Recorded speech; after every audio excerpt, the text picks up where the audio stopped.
Today we're going to tell the story about how Bubby's got started. I'm not sure where to start that story. All right, well, so to recap the dream, I was living in Atlanta, hating New York City with all my heart, had this dream that I lived in New York City, looking at the sunset with my arm around this woman who I loved very, very much in front of my own restaurant. And then that day, I was offered a job in New York City, and essentially, I don't know, within a short period of time, I was living in New York. Within a short period of time after that, I was unemployed. Within a short period of time after that, I was unemployable. Really. Also, so I was living in New York City, living the dream, really. And it was 1988 or something, 87. I moved here in 87. You can't imagine how great New York City was in 1987. Oh my God. Plus I was the only straight male with a job in New York City. Amazing. All right, so I was the chef at the Upper Crust Catering Company, doing these very big jobs. And you know, after I'd been fired from them the first time, they took me back, and you know, I had a pretty long run with that, maybe a year, or maybe 8 months, I don't know. And then I quit that job in a huff and ended up going over to this diner in the meatpacking district called the Florent. And at the Florent, I took a job cooking eggs, basically. I was going to do the breakfast shift. And so my job was to come in at 6 a.m., get the line set up, take over the line from the overnight guy at 7 a.m., work the line, you know, the counter for breakfast from 7 a.m. to 11, and then from 11 a.m. to 2, prepare for the next day. So the first day that I came in at 6, I made an arrangement with the overnight guy that I would have him completely set up if he would have me completely set up when I walked in at 7.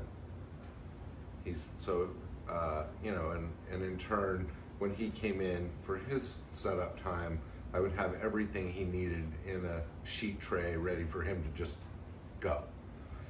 So we had an arrangement, and so I was coming in at 7 and cooking breakfast from 7 to 11, and during the time that I was cooking breakfast, I would do my prep for the next day at the same time, because I'm efficient. And so after a few months, and then I would leave at 11. So after a few months of that, the chef, God bless her for having excellent management skills, she said she was paying me to be there till 2. And I was like, well, there's not that much for me to do because I'm doing all my prep. I was like, how about if I make all of your desserts for you too? So we'll just put a pause right there for a moment. I also had spoken about before about how I decided to become a writer and stuff. So I was really working on that this particular summer. I guess it was the summer of 1990. Well, it was the spring of 1990, and I was really trying to be a writer. And one of the things that I really felt was important to be a writer was to watch this movie, Drugstore Cowboy, about 400 times. And that's about Matt Dillon and a bunch of kids doing heroin. And so I became sort of, as a writer, sort of fascinated with heroin. So I decided to do heroin all summer, which was an excellent decision. And at the same time, I also realized that because I wanted to be a writer and I couldn't really work for people and be a writer, that the best thing to do would be to be in the Pillsbury Bake Off, because I realized one night while I was eating these poppin' fresh dough things and reading the packaging diligently, that there was this contest and I paid $25,000 reward for this thing, and I was like, damn, that will pretty much take me through the rest of my life. And so I decided I was going to win the Pillsbury Bake Off, and I decided that the thing to do would be pie, because I personally had never had a decent pie in my life ever, and I had never made a pie really. I didn't know shit about pie. So this particular summer of 1990, I really spent the entire summer making pie, doing heroin, and watching this movie. I mean, I had a deal with myself that I would never do heroin never do heroin 2 days in a row, and I never did. You know, I never got hooked on heroin, and I have to say that I quite enjoyed that stuff. Even though it really is boring when you get right down to it. It's very scratchy and itchy and sleepy, and if it's hot and your air conditioning's fucked up and you have mosquitoes and your brother's doing it too, it starts getting dodgy quick, the whole thing. So, but I enjoyed that. I enjoy that. Dive into the underbelly, it was great. I think everything sort of came to a head on this particular day when the chef at Florent, well, what happened is that she had this discussion with me about making these desserts, and and we agreed, and I was working there, and I was making these desserts. So then I was coming in at 6 a.m. and I was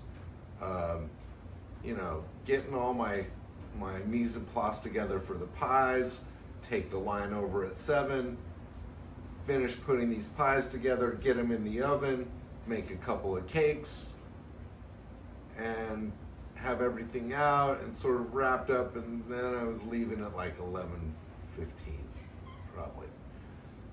So after a couple of, maybe a month of that, the chef said, I thought I told you had to work till 2. I was like, dude. She's like, we decided to let you go. I was like, that crushes me, I'm sorry. And I said, well, I'm going to start a pie company, and if you want to buy pies from me, you can. She's like, that'd be great. So she's not that fucking smart, and she was paying me the same amount of money. She was my first customer. Florent was my first customer, and they were paying me the same $85 a day to buy pie from me as my first customer is when they were paying me to work there and cook breakfast and make their pie. So I got fired from Florent, rode my bike home to Harlem, picked up some heroin on the way, grabbed the mail, went upstairs, letter from the Pillsbury company saying that I'm disqualified from being able to be in that contest because I was a professional. And so these guys called me a professional. It was hardcore. So I did the heroin and had an epiphany that since I was now a professional, I should start a company. And so, I was baking pies for Florent in my house, in my apartment, and, sort of looking around for a place and somebody to work with. And since I really have no ability to actually interact with other people, I had to sort of figure out a partner who would do the sales part. So I called my friend Seth, told him I was doing heroin and that I was starting this pie company, and he was like, oh, I'll do that with you, not the heroin but the pie. I was like, all right.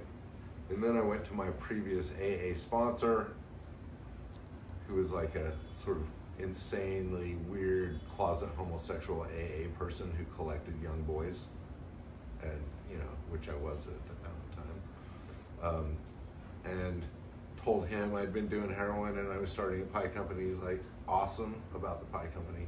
And I asked him if he would give me some, loan me some money for that, and he said he would. So, that was, he was gonna put up $10,000 for me to do this thing. And, well, then I found this sort of temporary kitchen on Avenue B and 9th Street from this woman who, in the catering part of New York City Days, I had bought like these pastry shells for little appetizers from Fran Jacobs, and we were using her kitchen at night. And for August of that year, 1990, and then, end of August, Fran said we had to get out. And so, had to find a place, and my friend Ted, who I just went to visit in France, said that he had worked at this place in whatever Tribeca was at the time. I guess it was Tribeca. And he would talk to the guy who had the lease on the place and see if I could just use his kitchen. And he did, and this man, Peter Dent, said that we could come in and, make pies in his kitchen and split his rent with him, which was $3,500, the whole rent. So we were giving him $1,750, and, making pies, and, well, it was pretty, we were in business pretty quick. I had we were doing like 200 pies a day at like 30 accounts. And, it really didn't take that long. We had all these really big accounts like Balducci's and Dina DeLuca and Grace Balducci's, and, lots of all the best possible accounts. Some good restaurant chains, and, it was sort of like pretty quick that we were able to pay ourselves enough to sort of live. And, and then in the meantime, Peter was just, like sort of in his office pretending to try to sell his business, which the place in Tribeca on Hudson and Northmore had been this Peter Dent catering operation with this little deli, and he closed it down because the basement flooded one day. And so, we'd be in the kitchen baking, or I would be baking, Seth was out selling pies, and Peter was in shuffling papers around, and I would sort of joke around. And at that time I was also sober, so I wasn't smoking weed or anything. I was like super sober. I don't even think I wasn't smoking cigarettes. And, I was like counting days from this heroin situation, which I quit doing when I started Bubby's. I wanted to call it, when I was doing my sort of product research, I wanted to call it Grandma's Pies. And then I looked, and there already was one of those, owned by like Kellogg's or something, some giant company. So I went with Bubby's because I figured that's how that worked. Not a lot of research on that. We were in that kitchen, making pies and joking around with Peter, and sometime maybe around October or something, I was like, Peter, you should, we were baking in this neighborhood, and there was really nothing else going on down there, and the whole neighborhood smelled like pie, really. And so you'd kind of come around the corner, and as you were walking up Varick Street, you really start smelling pie, and on Northmore Street, it just smelled like pure pie. It was amazing. I feel like even when I wasn't baking, there was still the permanent essence of pie coming out. So there were, people would come knocking on the back door to try to buy pie. So I kind of started feeling like maybe Peter should let us open up just for one day at Thanksgiving, just to sell pies. And he's like, nah, that's it's gonna confuse people who might be interested in buying my business, which was 0 people. And, he was just sort of like, no, he just kept saying no, but pretty soon, like maybe after a week, it turned into a sort of running, constant subject of joke where, you know, I would just be coming up with a million reasons for him to let me do it. All day long while I was making pies, I was sort of relentlessly hounding him. I think he thought it was funny. Maybe. But he just kept saying no, and then finally, like 2 days before Thanksgiving, he said we could open up for one day. So we basically cleaned the whole place up, opened up. Somebody happened to walk in the night before and ordered 300 pies. So it was like it was a insane amount of production going on, and you know, I mean, I was baking all these pies with some people, but it was crazy and busy. And then since the whole place was cleaned out, my partner Seth and I decided to have Thanksgiving dinner. And so we had this Thanksgiving dinner at Bubby's and got totally drunk. And in that drunken moment, I suggested to Seth that since Peter was still out of town, that maybe we should just open up the next day anyway. And Seth was like, I don't think Peter's gonna like that much. And I was like, I don't know, well, let's ask him when he comes back, if he didn't mind and stuff. So we just did it, and we served Thanksgiving leftovers, and we were open. And, you know, opened up, and there was like this little counter there. We had a Thanksgiving leftover sandwich and this cappuccino machine, and you know, that's kind of it. And you know, we served, you know, 5 or 7 or 10 lunches or whatever.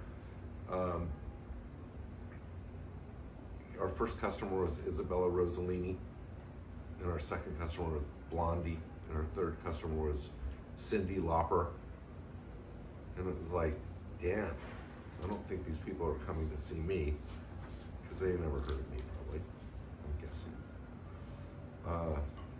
And so they just lived in Tribeca. I had no idea what was going on in Tribeca. And, you know, one terrible thing happened on day one, which was that everybody left, and I was behind the counter by myself, and this woman came in and ordered a cappuccino, and I had no idea what a cappuccino even really was. Like, I'd never had one, and I just knew that there was frothy milk and some sort of espresso, so I sort of did my best, and I frothed up the milk, and she goes like this, she's like, that's not a fucking cappuccino. And I almost died and had a heart attack on the spot. And that was our first day open at Bubby's. Kind of, you know, even though Seth was a little nervous on Thanksgiving night, we opened up, and we were hustling around. And I'd say by like the end of the first day, we forgot that Peter even really existed. And, you know, he didn't even show back up for like 3 weeks. And, you know, one day, and I really had totally forgotten that he existed by then. And one day, he came in the middle of lunch, and, you know, we had eye contact from across the dining room. And it was like in his eye contact, I could see him saying, what in the fuck are you doing? And in my eye contact back, I was like, super sorry, dude. And so that was like the super perfect example of asking forgiveness rather than permission. 100%, that is how that works. And he forgave me, so it was good. And then, you know, that was December, and then April 15th, I ended up signing a lease at Bubby's. We bought his company for $35,000 with all the equipment and plumbing and sinks and stuff like that, you know, everything in there. Amazing.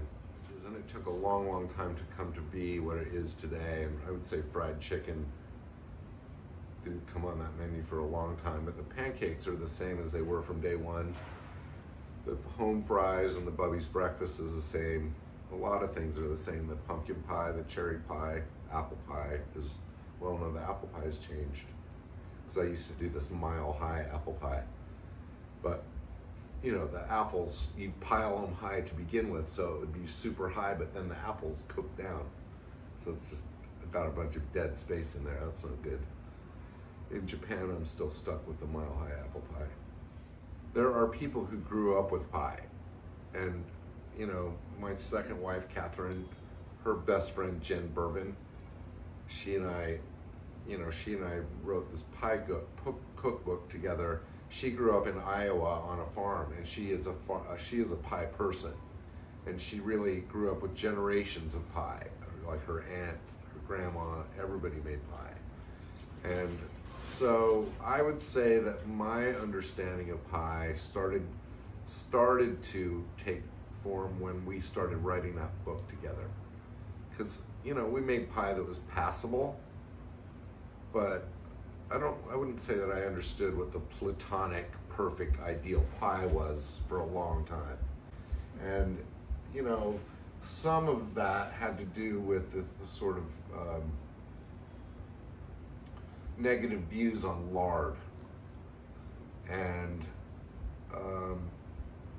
well, I don't know, a lot of, I mean, the lard has something to do with it, and just the ability to finesse things. And what I would say is Jen Bervin is an amazing pie maker, and that sort of is the entry point into being able to learn on our own what good pie is. And then I would say that it took another 6 years after that, longer than that, you know. And also now I really understand pie super well, I would say. And I think that Bubby's has some of the best pie in the United States, if not the best pie that I've ever had in America comes from Bubby's. I mean, the only argument I would have is these pies up in Maine, which are amazing. One thing is that you know, when I was moving from an apartment to over to Church Street, you know, I had a bunch of boxes, and I decided I was going to just go through these things to see if I wanted to move any of this shit around. And on the very top of the pile in one of these boxes was my original Bubby's menu, handwritten. And it was like a note to myself when I was 27 or 28, kind of, you know, like, I don't know, like as wild and sort of unstable as I personally like to make this person out to be. That person was really, you know, super, I really had my shit together enough to pull off Bubby's and to, you know, run all these things. I mean, even if I was doing heroin and all this other stuff, I was earnest and worked hard. And even though the pie was terrible from my perspective today, like you're saying, everybody else liked it. And, you know, I'm grateful for that opportunity just both to have gone through that thing, you know, really, and just like begging money from some little fucking AA faggot, like collector of human beings, to, you know, like to really build a thing from nothing and go through all that stuff and really, you know, learn that stuff. That's a big deal. And the other thing about him, just for the sake of it, you know, Seth, my partner, he's like half black. Anyway, he's black. And Gil McDowell, this guy, he would always refer to Seth by the N-word. I'd be like, you know, you cannot say that, not just about him, but he's my partner, and so he's also your partner. You can't do that with him or anybody around me. I'm not that person. And he just would not stop doing that. And so one day I asked him to meet this Gil McDowell. I asked him to meet us over at Socrates Diner, and you know, I let the N-word fire Gil. Seth fired Gil. Gil. You could tell that Gil almost was going to have a heart attack about that when being fired by a black man. So good. What?